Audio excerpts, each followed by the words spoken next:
कि हमारे सर पर भी इश्क का भूत चढ़ा था। और क्या बताऊं यारो, हमारा भी इश्क से पाला पड़ा था। एक लड़की थी मेरे घर के सामने जो मुझे अच्छी लगने लगती है, और ये उम्र ही कुछ ऐसी थी जो हम दोनों को प्यार करने पर मजबूर कर देती है। उसके साथ बिताए हुए पलों में मुझे जन्नत का एहसास होता था, और उसके घर वालों के चले जाने के बाद मैं उसकी गोद में सर रख कर चैन से सोता था। एक दिन उसके घर वालों को पता चल जाता है, वो हम दोनों को मिलते हुए देख लेते हैं, और अब उसके घर वाले उस पर पाबंदियां करनी शुरू कर देते हैं।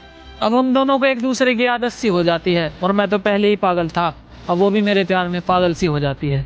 अकेला प्यार से ही पेट नहीं भरता, उसके लिए खाना भी पड़ता है, और घर ऐसे ही नहीं चलता, उसके लिए कमाना भी पड़ता है।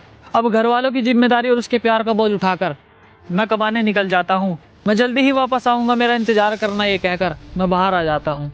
उसे मेरी आदत थी तो वो मेरा इंतजार कैसे करती, और मैं उसकी मजबूरी समझता था। उसके पास तो फोन भी नहीं था, तो मुझसे बात कैसे करती। मेरा काम में मन नहीं लगता, अब मैं घर जाने की ठान लेता हूँ, और उसके पास जाकर लिपट लिपट कर रहूंगा। मैं उसके पास जाने की ठान लेता हूँ। घर आते ही छत पर चढ़ जाता हूँ, और वो मुझे नजर आती है। उसके हाव भाव कुछ ठीक नहीं थे, वो मुझे थोड़ी बदली बदली सी नजर आती है। जहाँ कभी मैं हुआ करता था, अब मेरी जगह कोई और आ जाता है, और जो कभी मुझसे प्यार किया करती थी, अब उसे किसी और से प्यार हो जाता है। जिसके साथ दिन रात मुलाकात हुआ करती थी, वो अब मुझे याद तक नहीं करती, और मैं उसके सामने हाथ जोड़ जोड़ कर रोता हूँ, और वो बेवफा मुझसे बात तक नहीं करती।